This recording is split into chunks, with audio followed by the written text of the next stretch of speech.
Hey there, everybody, and welcome to the Android Central Podcast. It's episode number 97. We are so close to 100 for Thursday, May 31st, 2012. Welcome back. I know we were gone last week. I'm Phil Nickinson, the editor of AndroidCentral.com, and your host for this little podcast. And thank you for hanging in there. I needed a week off, so I took it. And more importantly, I feel a little better. I've been fighting that summer cold that goes around, and apparently the entire nation is sick, and there's something about a zombie apocalypse in Florida. Have you guys seen this? Some flesh-eating, face-eating guy. I don't know. It's crazy. So I'm going to avoid that because it scares me, and I just want to talk about Android tonight, and that's what we're going to do. So we got kind of a mixed-up crew a little bit. Well, I mean, mixed up in a different way than normal, I guess. From the Android Central forums, we have Corey Streeter. Hey, how's it going? What? You all right there? You need a minute? Yeah. No, I'm good.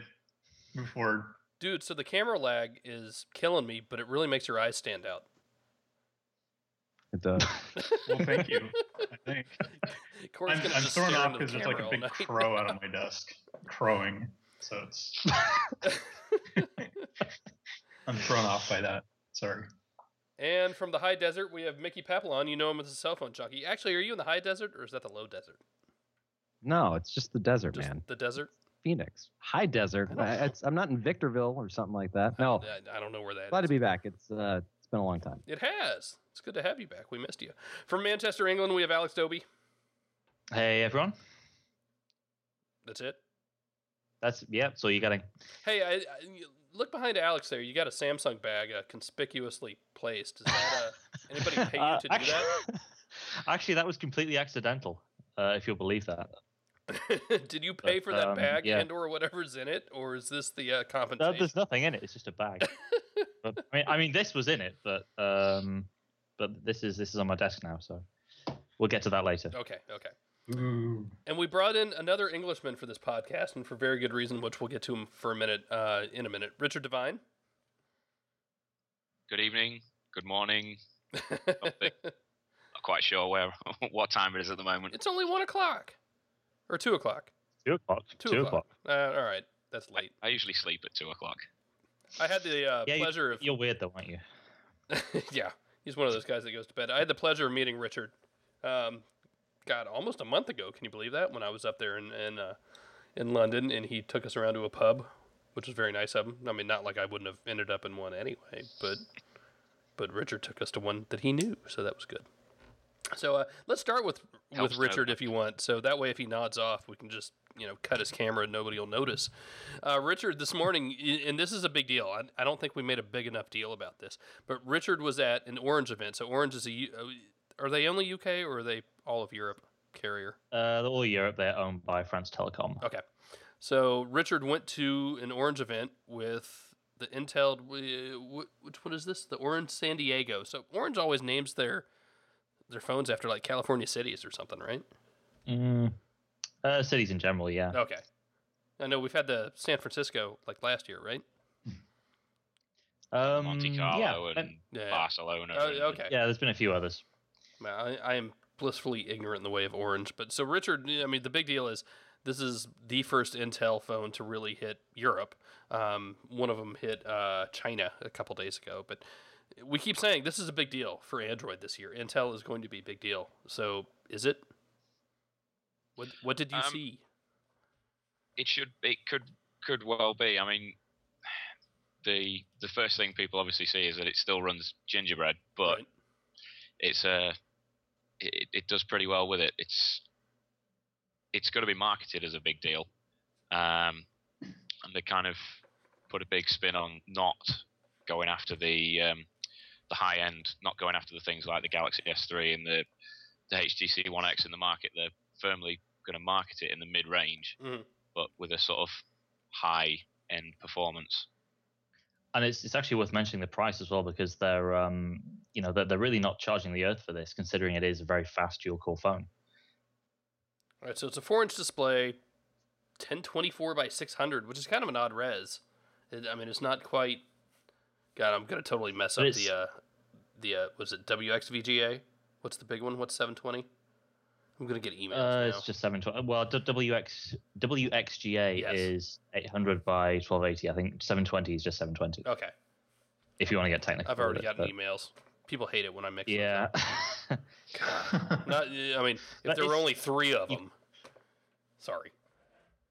This is a 4-inch device, right? Mm-hmm. So you've got plenty of dots per inch on this side, this resolution, this size screen.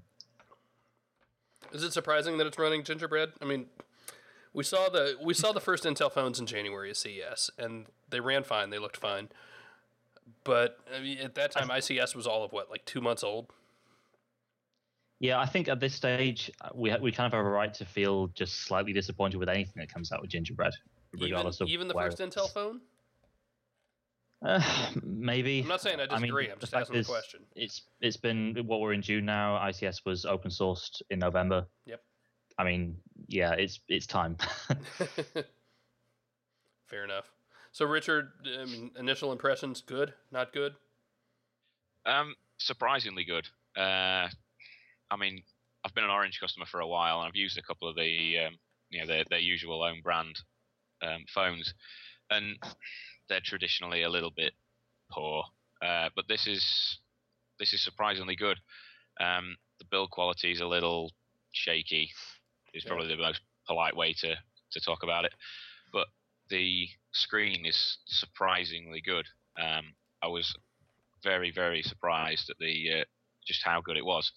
And it just runs so smoothly. Intel have obviously claimed this right up to launching the phones, but it's so smooth. There's no lag in anything. The launcher flicking between apps, it's a really nice experience. And if you're coming into it from a non-smartphone, or it's your first Android phone, somebody who's not had an experience with Ice Cream Sandwich, then I don't think it'll be disappointing to anybody.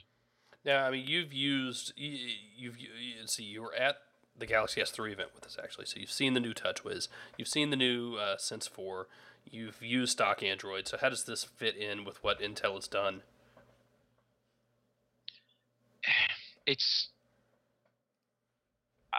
We'd all like to see sort of an ice cream sandwich on it, but I mean, Orange have obviously tweaked Gingerbread to look like they want it to look. It's very orange. It's very, very, very orange.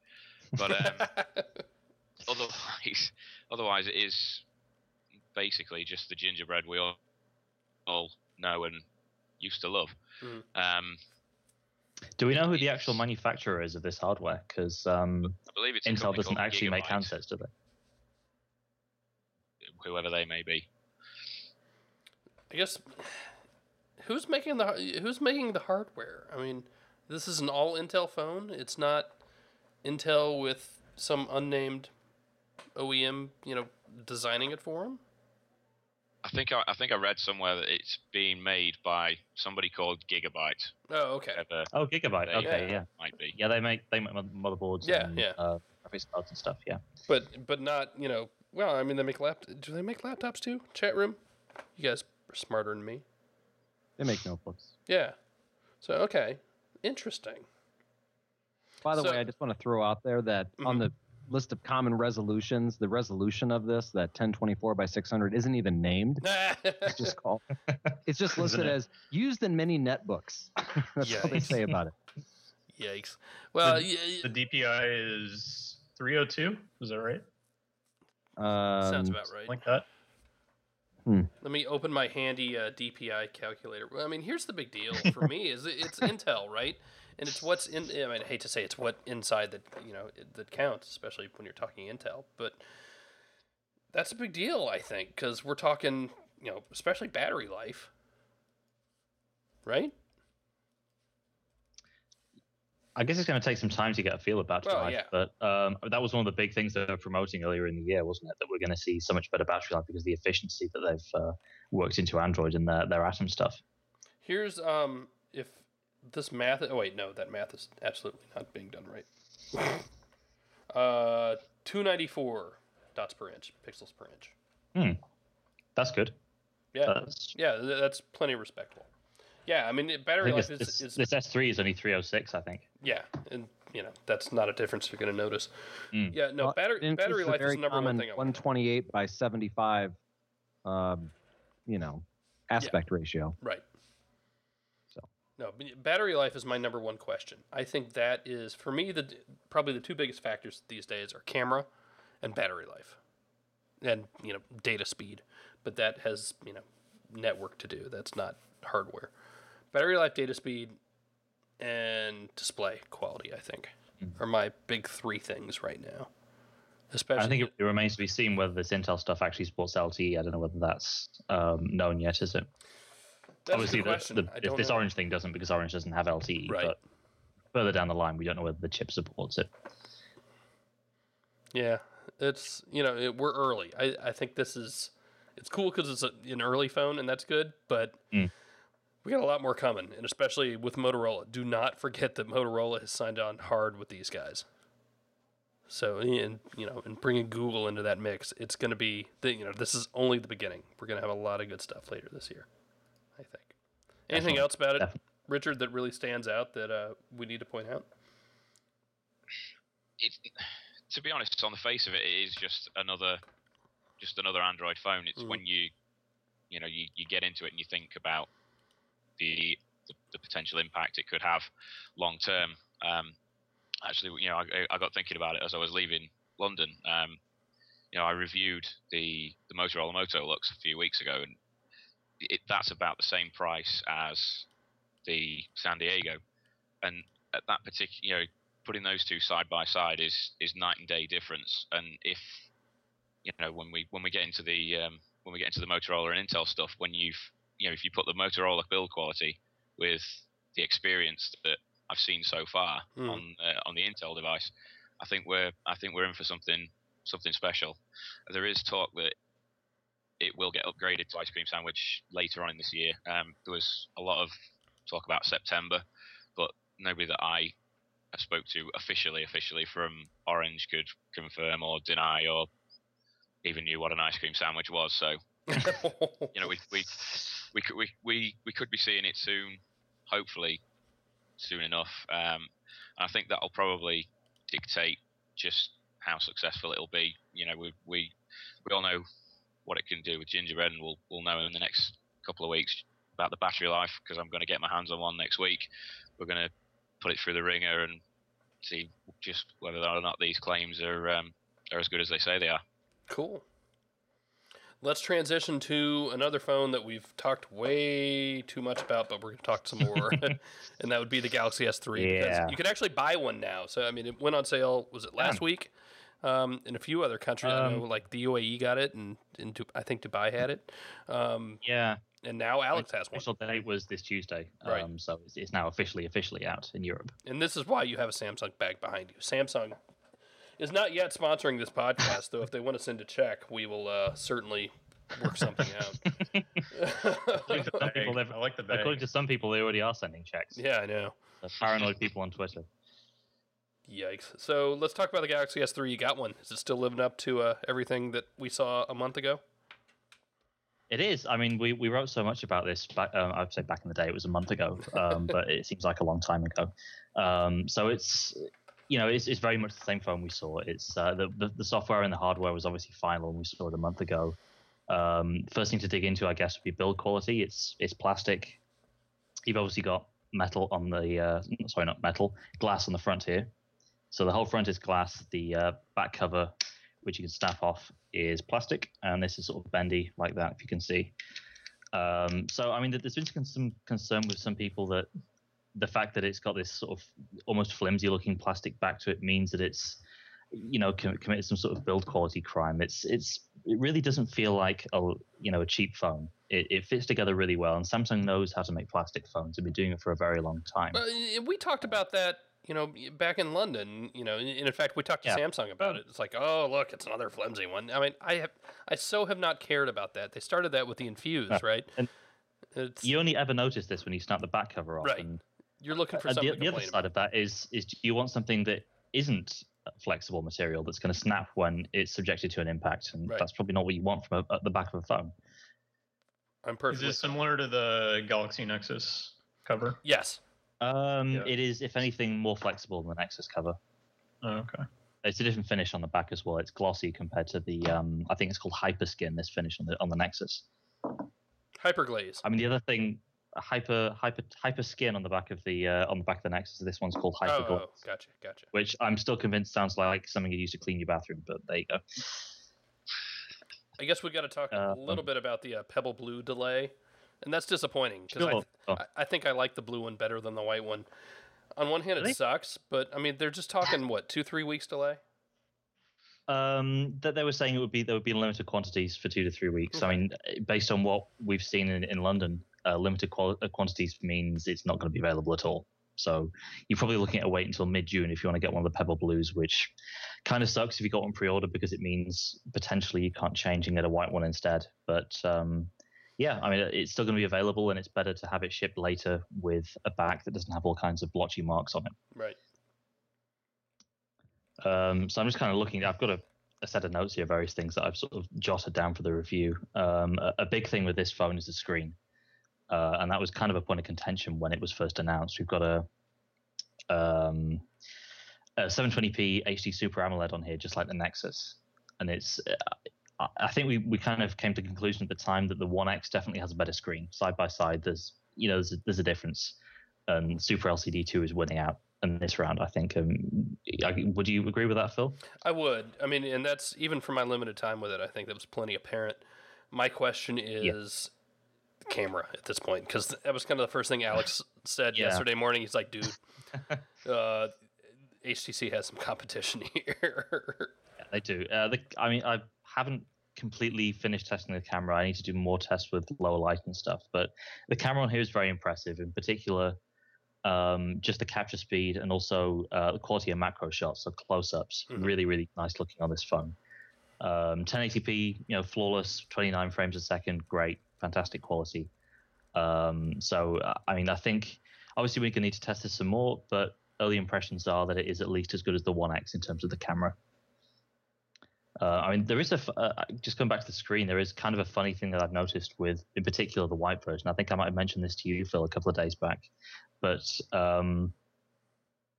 essentially, the screen on this, because it's Super AMOLED, it doesn't look quite as good in daylight because of the way the screen works. You've got the actual screen lights up rather than illuminating an LCD. So you can still use it in daylight, it's still perfectly usable.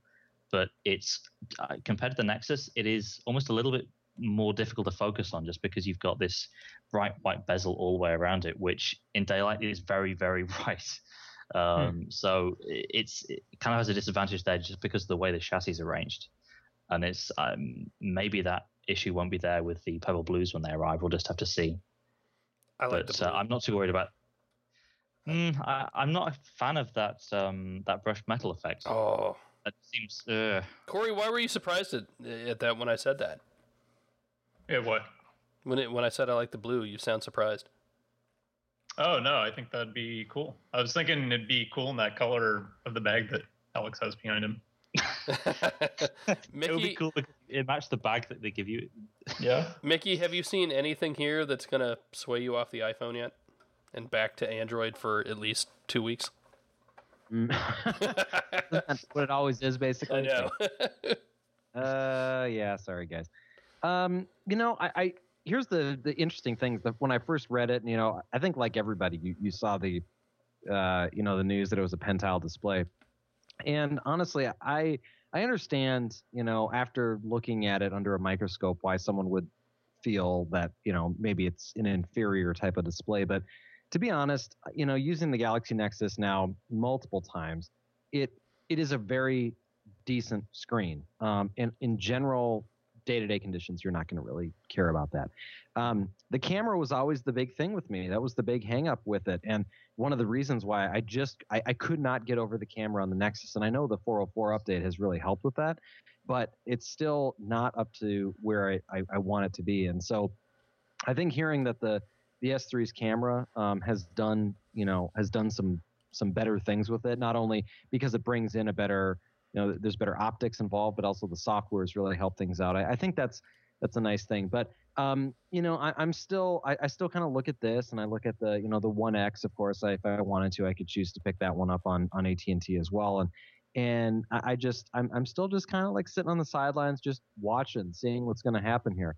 That said, I'm looking at the next iPhone, going, I don't know if that's really what is going to, what's going to feel right for me. And so I'm very closely watching what's happening here. And I know Samsung is just churning out devices like crazy. And of course, we'll see multiple iterations of this. And I'm excited to see what could potentially happen with the S3 for AT&T, because if it's got LTE, I'm going to seriously consider it. I happen to be in one of the 39 markets I think there are now of LTE that AT&T has here, and I've got LTE on my iPad, and it is awesome. And I would jump from the iOS platform to something that has LTE because it's that good, and I enjoy it that much. So I'm sitting here thinking about it, and I'm glad I didn't buy the One X initially, but I'm waiting. I'm waiting to see what they're going to do with AT&T. I think it almost has to have LTE at this point, doesn't it? AT&T isn't going to pick this up and not have LTE. I think so. Verizon's gone that route. I mean, Verizon has said every phone we're going to have the rest of the year is going to have LTE. AT&T should damn well do the same. And I tell you, I mean, it's funny watching all these new cities and new carriers get LTE, and everyone's like, "Oh my God, it's so fast." I mean, the speeds are not unlike what we saw with Verizon when it first launched. So I'm just kind of like, it's supposed to be fast, right? What are you expecting? But yeah, I mean, at this point, I would not put out a non-LTE device if you can avoid it.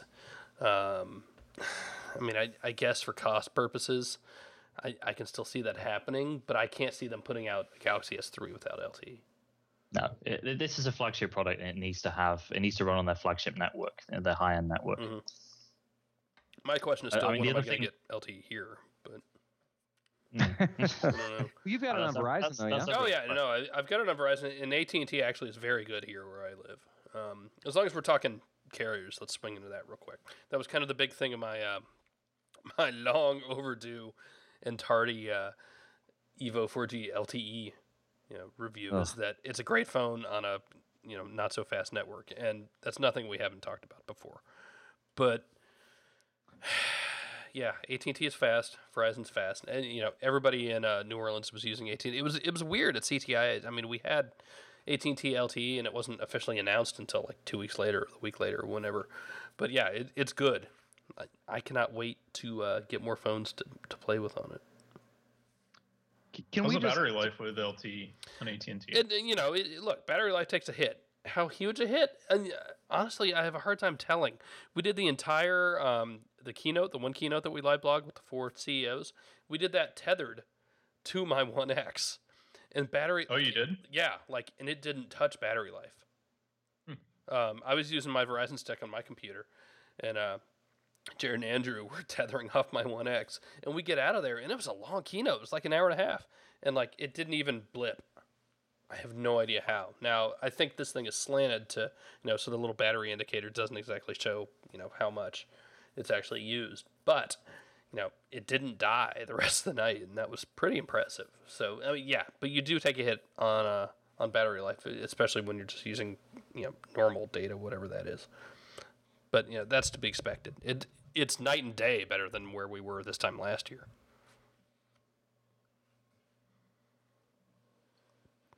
Nobody. Well, that's a good thing. Yeah. So I want to. Yes. I want to talk about networks a little bit more.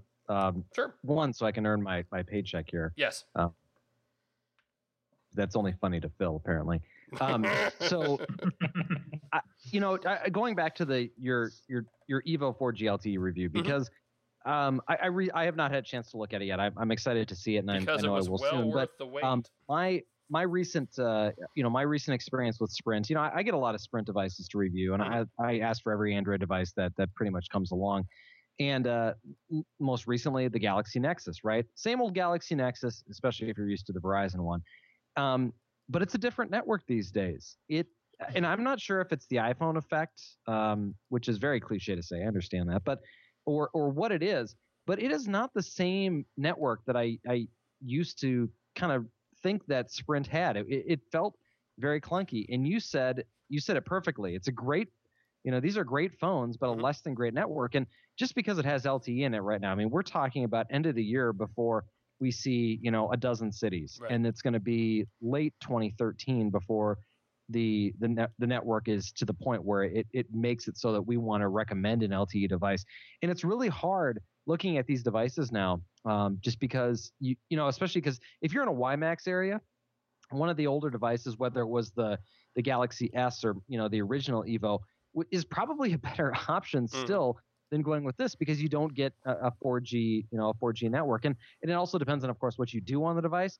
But honestly, when it comes to like streaming music and doing, some of the fun media stuff that I like to do with a phone, and really the reason to have a 4G device, it really, these newer Sprint devices are falling a little bit short because they're not offering the current WiMAX functionality. I wish they would have been able to do a tri-mode device, and I know that's a little bit difficult, and whatever, we're past it because they're not doing any new WiMAX devices. But the fact that they're throwing out LTE and making it sound like, oh, hey, we've got a 4G device without having a network to back it up, right, is a little sketchy. It's very sketchy when you name the phone after something that it does not have. Yeah, and to say that we're going to be many months from just initial deployments, not to mention, a year plus before we get into a network that's going to actually mean something to someone who's using the device and traveling, if you're not in one of those markets that initially gets rolled out. So I look at what they've done here and done a great job of marketing themselves with some of these new devices. But I was very, very pleased to see that you threw that out right away. Hey, it's a cool device, but keep in mind the network is not gonna make you happy. I mean, yeah, that's at the end of the day what it comes down to is that, yeah, I mean, that it's a great phone, and I said it in the review. I like Sprint. I like Sprint as a company. I like the people I work with there. That really doesn't factor into the equation. And I wish you'd been with me at the breakfast in New Orleans when they talked about network vision, because a lot of that stuff was way the hell over my head. But I think they have really lofty goals for what they want to do, or at the very least, they talk a good game. But I think they have really lofty goals for what they're going to do. I think in 8 months, it's going to be a different ballgame for Sprint. Because they're not just launching LTE, they're totally retooling the 3G network, which is just as important, if not more so, I think. I mean, when your 3G network is as slow as this is, and I understand it's not slow for everybody, if it's good for you, awesome, more power to you. Absolutely write Sprint a check a month, every month. I can't do that. Just the speeds I get here are not good. The speeds in New York are not good. We've talked about this before. I remember when we had the Galaxy S2. I think I talked about this in the last podcast. A bunch of us were in a bar. We'd just gotten it like the day before, and we're all, driving through Manhattan, sitting in this bar, seeing who can get the lowest speeds, and it was it was bad. And so it kind of pains me to say that about Sprint. I like Sprint. I want to see Sprint succeed. But right now they're just not doing it. And it's a phone that's called the Evo 4G LTE, and I get that the carriers are going to call everything 4G LTE from now until the end of time. But, you just can't. It leaves a bad taste in my mouth. Well, and I think they get all the cool toys, and their network isn't that great. That'll change. I get that, but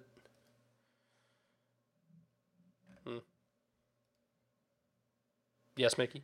And they're gonna have to execute. I mean, they have to do it everywhere too. They can't just do it in certain markets piecemeal at a time. They've got to do it everywhere. And I think one of the problems is they're adding too many high consuming bandwidth phones to their network, right? The iPhone and all these 4G phones, all these 3G phones that they're adding. That can't be helping any, right? No. What else are they going to sell? Yeah, I mean, you got to forge ahead. People are buying smartphones. This is the name of the game. This is what's happening right now. It's not a Sprint exclusive issue. It's it's something that's overcoming this industry, is that everyone is looking to use data more, and it's something that they're having to deal with. Verizon's been way ahead of the curve. I have been so impressed with everything that they've done, and they're a perfect example of why. Whatever AT&T has said about, we've been crushed because of record success with this device or that device or whatever. You know what? You guys didn't plan well, is what happened. And Blackman X said something really, really poignant here. That's what I was trying to get out earlier. That this is only going to work for Sprint if they can continue with their unlimited plans, because that's one of the things that people look at and they love is they don't have to think about it. Now, does it really matter that much? I don't know. I'm kind of under the opinion right now that it doesn't. It matters to Sprint. It matters to Sprint, but if you really, because someone sent me a question today about how they can take their laptops and their tablets on the road with them, and they don't have they don't have tethering plans on their phones, and they're under an AT&T an old grandfathered unlimited plan, and they said, well, we can't get rid of that. I said, why not? I got rid of mine. What does it matter? What does it matter? I mean, are you really using that much data? Take a hard look at what you're actually using, right, and where you're using it and how you're using it, because I'm someone who I stream every second that I'm in my car. I stream music, right? And I'm lucky if I go over 2 gigs a month. Now, I do sit for the majority of my day in Wi-Fi, so I'm fortunate about that. But if you're someone who gets to do that, if you've got Wi-Fi at home, Wi-Fi at work, you're probably not going to need to have that. And so, Phil, you said you did switch away from your unlimited plan? No, here's the thing, and I meant to tell this story earlier and maybe even do a post on it, but I felt so dirty. So I was in New Orleans, and I actually changed plans on the 1X. And here's why I feel dirty about it, because I used the My AT&T app or whatever it is. I used it to do it on the phone. And, normally I hate those apps. They're in the way. I hide them, whatever. In fact, I actually had to re-enable the app because I disabled it on here. And I put it back on there, and I changed plans on the phone. Took 30 seconds to do. Got rid of my unlimited plan, and I now have the 5 gigabyte with a tethering plan. And, did that like on the way to the keynote that day so that we could tether. Done. Easy. Why do you feel dirty? Because I use the carrier app and... Whatever. I hate those. So what's interesting? I kind of had one of those. Well, I probably shouldn't have done it things, but I had switched over my wife to I went from the unlimited plan down to the 200 megabyte plan because she was using like 100 megs of data a month, and then of course as soon as I did that, the very next month she used like 195 megs. I mean, right at the limit, and the next month it was like 3 days in and she already used 100 megs. I'm like, what is going on? So, I started digging into it. She started streaming music while she was on the go. And so I actually called up and I switched it back to the 3 gig plan for $30. So we're right back to paying the same amount, though I don't have unlimited now. But I applaud you, Phil, because you're actually, you've taken that jump away from this plan, which, there's this mental hurdle from trying to get away from an unlimited plan. And I know the international listeners to the show, you're listening to this going, yeah, okay, whatever, you guys and your the U.S. drinking a 64-ounce soda ways of just being totally ridiculous about everything that you're doing.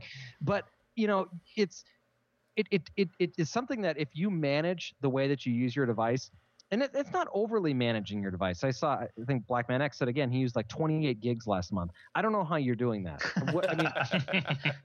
I'm not sure. Maybe it's a financial choice that you're making where either you're tethering or you're doing something and that's your only connection. Company's paying for it. But what's that? Or your company's paying for it and you don't worry about it. That's right. Yeah. Well, I had by all means use it. Downloading on Mobile Nations. I used like 13 or 14 gigs of LTE last month, so that was not good on a 5 gig plan. But whatever. You're at this point right now where we're having to figure out what we're going to do. The carriers have to make a decision, and for the most part, it's going to be setting a cap, making options available so that you can, if you want, pay more to use more data. But I am not willing to. I would rather have a limited plan on a network that I trust and it's something that is enjoyable to use than using someone like Sprint where I don't feel comfortable with the speeds that they offer, and it causes music to stutter, it causes things to download a little bit slower, and it's not a great experience. I don't like that. This time 8 months from now, I think we're going to be singing different tunes. I hope so for Sprint's sake. But now it's tough. It's still tough. Hold on. Wait, one more thing. I'm sorry, I have to jump in here. Samantha Powell just said, "Don't call it unlimited plan if it's capped."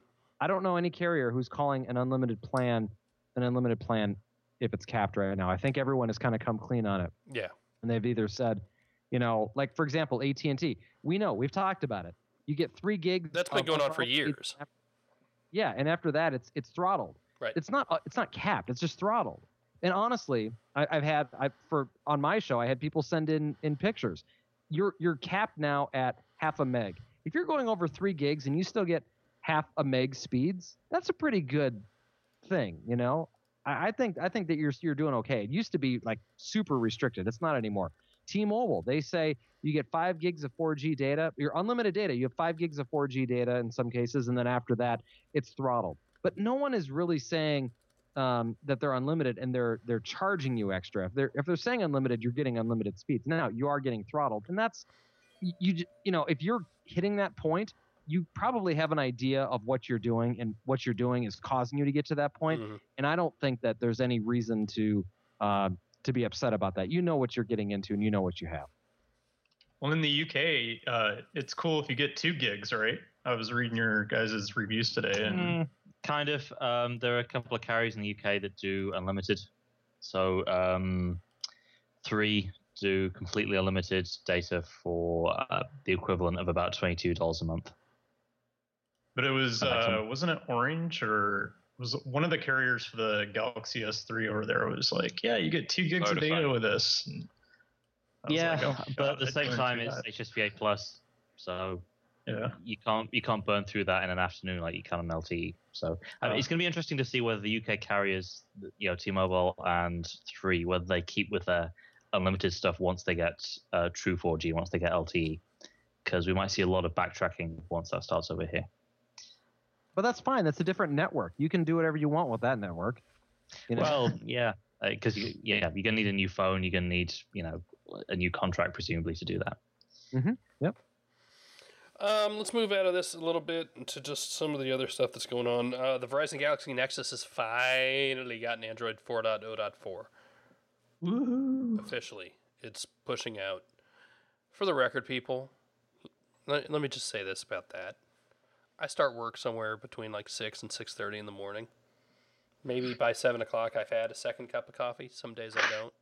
So if I forget that when I say go check the settings and tell it to, push the update to your phone, I know it doesn't push it on the Nexus. I know this. Everybody chill. I got this. We're good. No, people freaked out this morning. So it's finally pushing out. I don't know what took so long, but it's here. And I'm willing to bet all the other Nexi will get their updates in like 2 weeks or something, like to the next version. And then we can go back to bitching about Verizon being behind again. You think? Yep. Or you just use the phone the way it was intended and. Well, look, I mean, I'm giving Verizon people a hard time here. There was a lot of stuff that needed to be fixed, and it's good that it was fixed. And it took Verizon way too long to fix it, but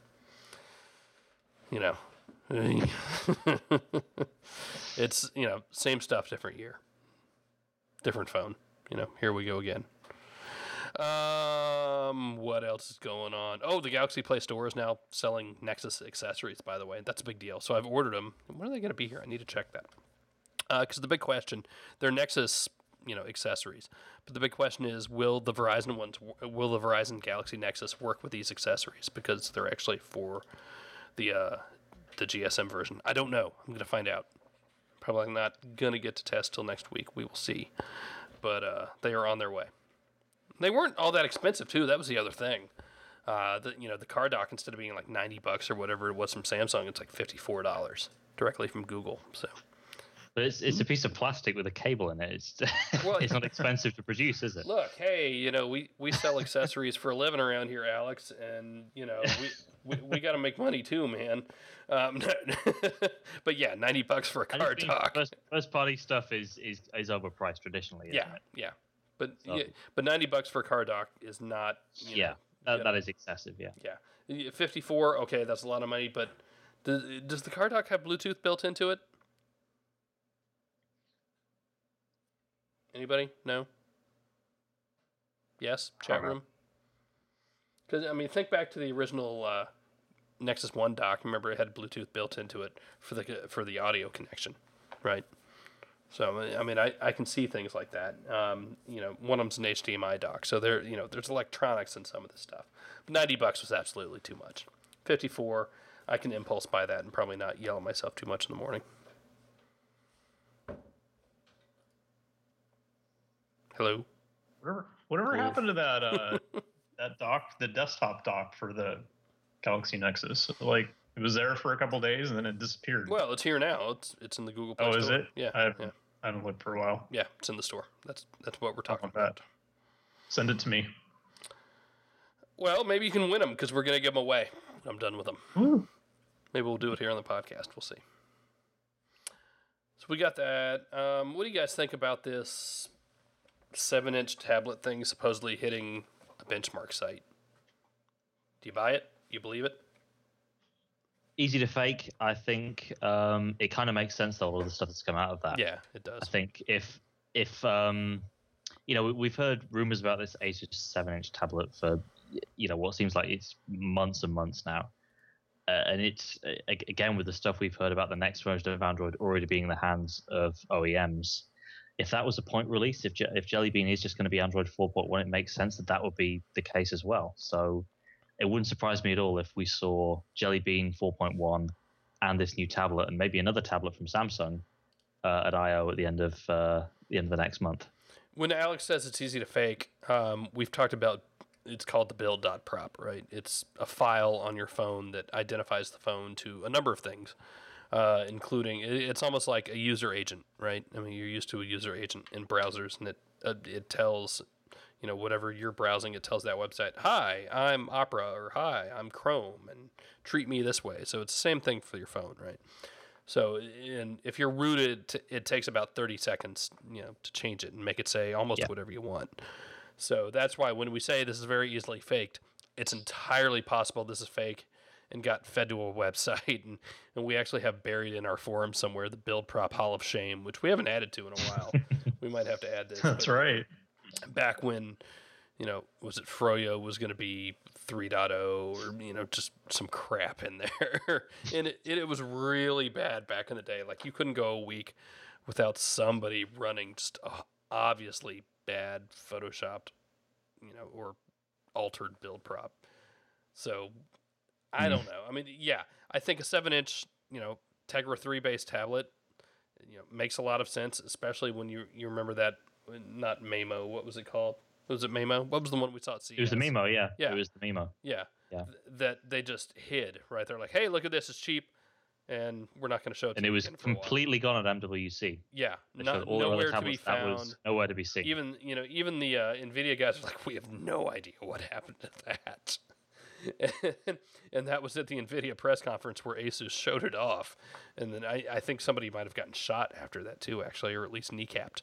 So, I mean, it's pretty obvious. I think we're going to see something.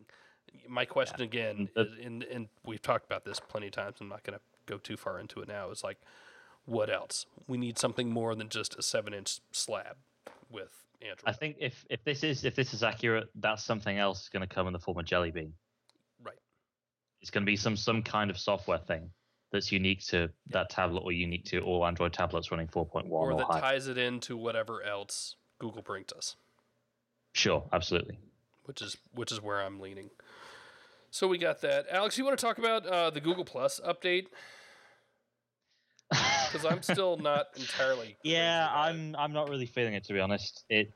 I mean, I'm kind of loading it up here on the GS3, but from the density of information is just way less than it was before. I don't know if you can see this, but you got 2 posts per screen now, whereas before it was a neat list and you had thumbnail images and stuff. You have a lot more high-res images now, but at the same time, that means that you've got less room for text. And the text that is there, sometimes it's distorted by the image in the background. If you want to just take a look at a glance and see what people have posted, it is much more difficult to do that now, even though, if you have lots of people who post pretty pictures, it does look a lot nicer. And then, of course, there's the fact that it just plain sucks on tablets. It's terrible on tablets. Oh, I haven't even tried it. They all yet. have big phones, too, on top of that, right? Yeah. It's painful. Yeah, it's bad. I'm not even convinced that on something like the Galaxy Nexus, it is a positive step forward. I think it, I would prefer to use the old version compared to this. Given Me too. a choice. Yeah. Well, I mean, for me, and I said this in the Google Plus post. For me, it's links. Like if somebody links to something, I can't tell. I can't tell that they have linked to anything. But B, I can't tell what they've linked into until I click into their thing, and it's like I need information at a glance. I don't need a big picture. One of the basic principles of designing an interface for anything that is on a screen is getting the right amount of information density on there without it being overcrowded. And this goes way too far in the other direction. It's a balance, and it's nothing they can't fix. It's nothing they can't change back. And sure, yeah, and I'm sure they're looking at it. I can change it back right now by just installing the updates, which is pretty cool. Right, which we have in the forums. Oh shit! I didn't even think about that. That's good. See, the night before they released that, I've totally wiped my phone and installed a new ROM. So, and then I read Phil's story and I was like, oh, okay, I'll try it out. I couldn't do an uninstall updates. So I had to go back. That's what you get for listening to me. Yeah. Sorry, dude. Got me all excited. What else is going on? Flipboard beta is out. I don't know. And I actually quite like it. I've been using it on the S3 since since all of a couple of days now. But it's really nice. It's a different kind of app to. I mean, I know Google Currents is based on it, but it's a different kind of app. It's great for sort of casual content consumption, which I guess is the whole angle they're going for. And I haven't used the iOS version, but I'm assuming it's pretty similar to what you got on the S3. It's great for that kind of, not particularly directed kind of serendipitous browsing. You want to just say, tell the app, here's what I like, show me some stuff. And of course, it'll grab stuff from your Twitter feeds and that kind of stuff as well. So it's good. It's a nice little app, and you can definitely see why Samsung was keen to snap it up as an exclusive. Mm-hmm. If you haven't gotten the beta, it's out there. Go get it. I think I can say without getting in too much trouble that I'm playing with a very early alpha of Carbon for Android, the Twitter client, and you guys are going to like this. I can't really show. I mean, it's not meant to be shown off yet. It's meant for bug fixing and stuff, but it's nice. I like it. I really like it. I think. I'm not sure if I really like it because I'm getting to play with it early, but I like it. I'm just going to say that. So, woohoo! Finally. We'll have more on that once we get closer. Sorry, you're just gonna have to be patient. Anything else? Should we do emails and voicemails and get the hell out of here? Sounds good. Yeah. Do it. Let's do the one lone voicemail first. From Sean.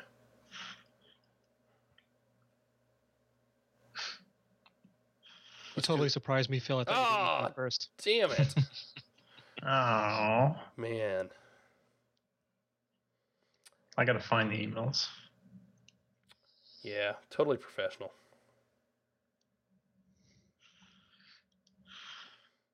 I got it. You ready? Yes.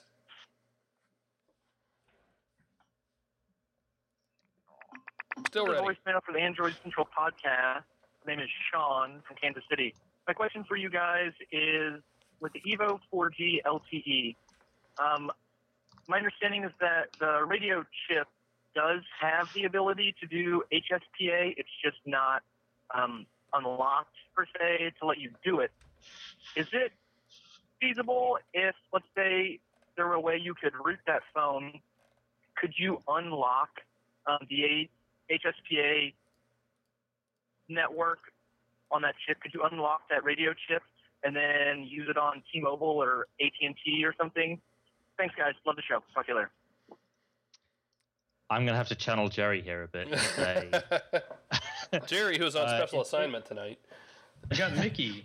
In theory, yes. In practice, absolutely not.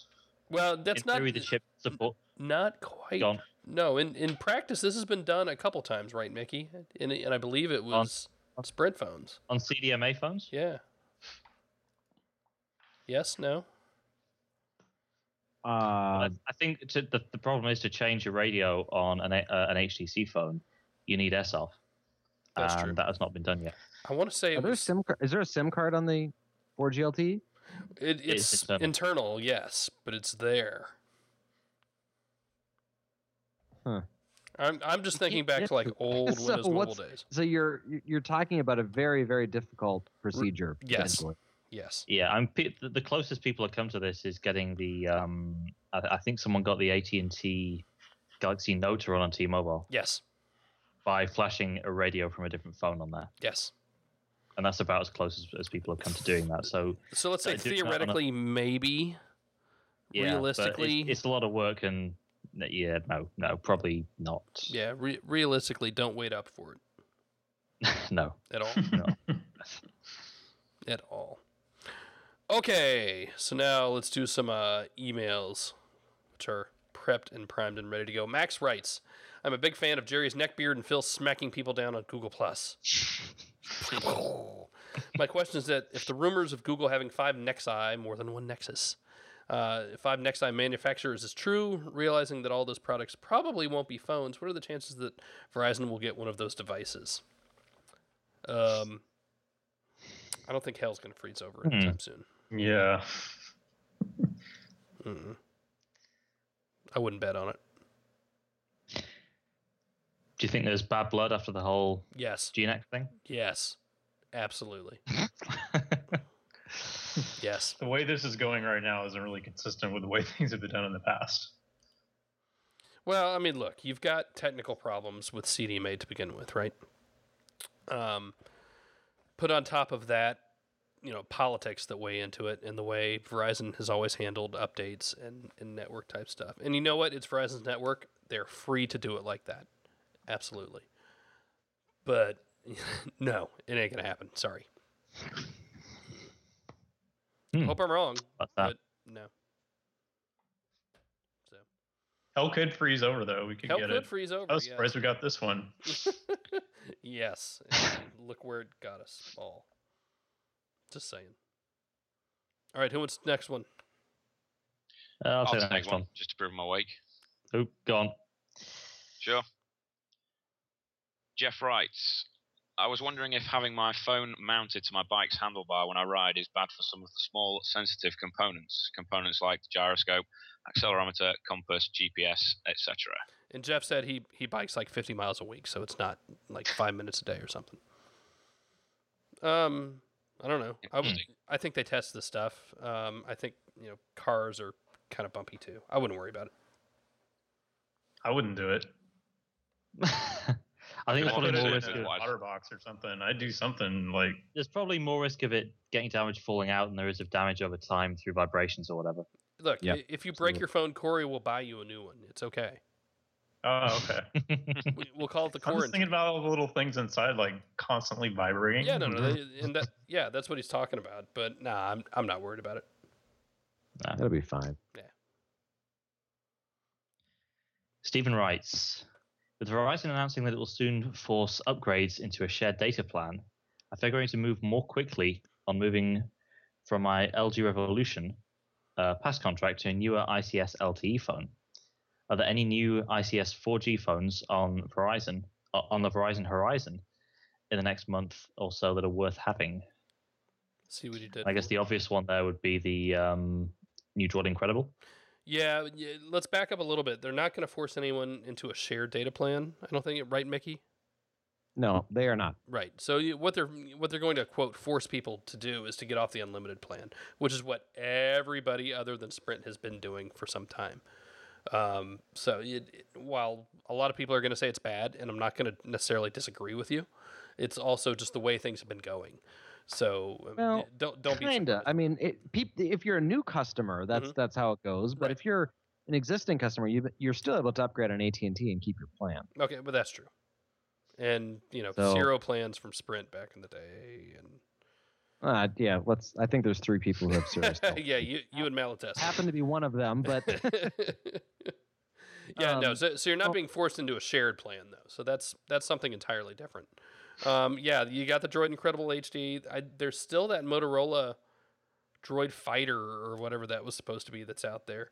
I tell you what, though, and I was thinking about it this week. What if the Razer Max is doing so well that whatever that phone is with merely a higher display, what if they, A, either cancel it, or B, just kind of fold it in and don't make a big deal out of it at all?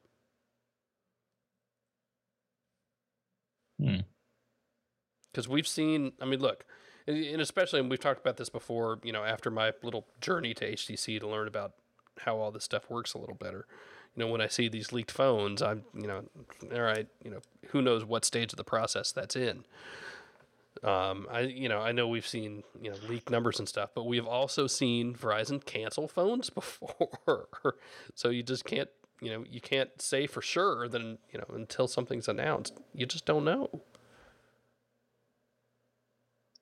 It would make sense if there's Intel stuff on the horizon. Mm-hmm. It would also make sense if there was a new version of Android on the horizon. Well, there are. So both you could, yeah. I mean, there always are. Yeah. But, you know. And I'm willing to bet they'll get the Galaxy S3. Sure. Yeah. Well, we've had stuff go through the FCC, I think, and that's, you know, at least a new Samsung phone probably coming to Verizon in the months ahead. Yeah. So. But I mean, as of things that are announced right now, the Droid Incredible 4G LTE, despite having a horrible name, is fine. It's a good phone. When the hell is that coming out, by the way? Have they announced that? It's been a month since announcement. Guess not. Or I mean, I would have heard about it if they'd, you know, announced it. Yeah, I mean, otherwise, it's kind of a quiet period for Verizon right now, which is a little odd, but maybe they're waiting for the good Motorola stuff, maybe? Could be. They're going to get something from Samsung. Who knows? We heard rumors of them getting some massive new device from HTC later in the year that may or may not work out. We'll have to see. Here's my big question, and it's kind of the wrong podcast for it, but if and when Verizon does Windows Mobile, or Windows Phone, sorry, old habits die hard. Windows Mobile. You know, that could be their big play for the year. I don't know. No. You say that. You say that. No. I'm just. I live in Seattle. I don't believe it. Just throwing that out there. All right, let's wrap this one up for the week. I'm trying to think if there's anything else going on we need to worry about. We're a month out from Google I/O. Hey, by the way, Alex is coming with us. So it'll be me, Jerry, and Alex. Got all that booked today, actually. So it's going to be quite the party. And in fact, speaking of parties, we'll have an announcement for you in a couple of weeks, but stay tuned on that. There might be some sort of public event party that we might be giving stuff away for. And that's all I'm going to say right now. You pretty much just said everything. I kind of did. Well, I didn't say who. I didn't say who and where, and if I might even be. I mean, it's not our party. I'll say that. But stay tuned for that. So, you know, come back in a couple of weeks. You know, stick around, but stay tuned for that. Anything else? WWDC next week after, whenever the hell that is. Is Apple going to wipe us all off the face of the earth again? Again? 800,000 members in the forums. Yes, we just passed 800,000 members in the forums. Yes. So will we hit 1 million by the end of the year? Maybe? Absolutely. Yeah, I think so. Yeah. We should. Yeah. If we don't, we need more members. Just register. Yeah. Let's get Corey to register another 300,000 accounts. It'll be fine. Yeah. Get on that, Corey. I will be very unhappy if we don't. So if you don't have an account, go sign up. And you should, because you can't win contests if you're not signed up. So do it. Plus, we just have a lot of exciting stuff going on in there. Oh my God. I've had so much. Yep. Corey and I were talking about this last week. I think I wrote about it too. I've had so much fun just hanging out in the forums lately.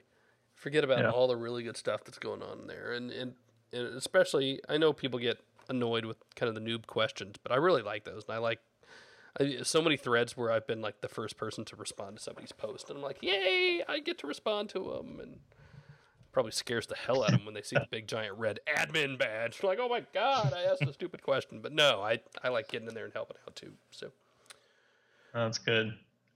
Well, I'm answering questions about the Galaxy S3 in the Galaxy S3 forums right now. So good. If you have questions about that phone, I'm on there. Get in there. Do it. Give Alex the same hard time everybody gives me when I do those. Please. Please. Somebody asked me about the min-free settings too, by the way. Just because. What, for the S3? Yes. Oh God, yeah. I have no idea about that. Yeah, all I know is it's fast. If you don't know what we're talking about, you're better off for it. All right, Mickey, take us home. If you'd like to get in touch with us, if you want to get on the show, you can send us your questions to podcast@androidcentral.com, or you can leave a voicemail at 888-468-6158. Type in extension 222. If you'd like to follow us on Twitter, you can hit up the site at Android Central. Phil is at Phil Nickinson. I am at TCPJ_Mickey. Jerry is at GB Hill. Corey is at C Streeter. Alex is at Alex Doby. And I'm sorry to say I don't know I don't know the other address here, the other Twitter address. Sorry, Richard, please. I'll let you off. Just this time. Go ahead. Tell him what it is. Yes, come on. It's it is Ricka 666. Oh Lord, really? Man. Number of the Beast. Yes. That's One of the greatest rock tunes ever. Sure enough. And if, of course, if you'd like to party, Phil is having a party here in the next couple of weeks. You can find him over at 1 Android Way, Pensacola, Florida, 10101. Dude, why are you giving people my address? Anyway, this entire show on the site brought to you by the Android Central Store. ShopAndroid.com is how you can get there. Or you can place your orders by calling 888-468-6158. Sweet. That's it. We're back, baby. This felt good. I was excited to do a podcast tonight. Maybe we'll do one next week. We'll see. I'm excited and getting excited for I.O. Gonna be good. Yep. Richard, thank you for joining us. I know it's late. Pleasure. Past your bedtime. Alex, you too. Go to bed. Mickey, I'll try. Corey, thank you guys. Chat room, thank you guys. Thank you. We'll be back live next Thursday night, most likely. And if you're not in the chat room, you're lame. Get in the chat room. The chat room is the place to be on Thursday nights, unless you have some place that's not a chat room to be. And I don't necessarily blame you. So that's it. We'll see you.